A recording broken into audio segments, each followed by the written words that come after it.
բռնատիրական երկրի հետ համեմատել,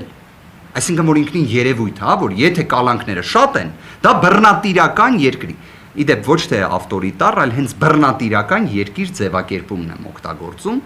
կարող եք համացանցում հնարավորության դեպքում նայել, օգտագործվել է Հայաստանի Հանրապետության բարձրաստիճան պաշտոնյաներից մեկի կողմից 2024 թվականի հոկտեմբերի 23-ին։ Այս բանը չեմ ասի ում կողմից, բայց կխնդրեմ, որ դուք նայեք։ Նշված պաշտոնատարանցը հրապարակավ ասում է, որ մենք ներդրել ենք տնային կալանքը որպես խափանման միջոց, որտեղ ժողովրդավարական բարեփոխումները դա են պահանջում։ Հակառակը բռնատիրական երկրի դրսևորում է։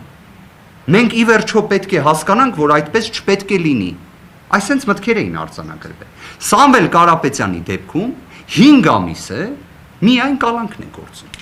Որ հարցնեք ինչի համար, ինչ հիմքով, ինչ պատճառաբանություններով։ Այդ պատճառաբանությունները ուղղակի նայեք Գինեսի ռեկորդների գրքում, օրինակ Վճռաբեկ դատարանի գործողությունների տեսանկյունից։ Այստեղ ես ողջամտություն չեմ տեսնում։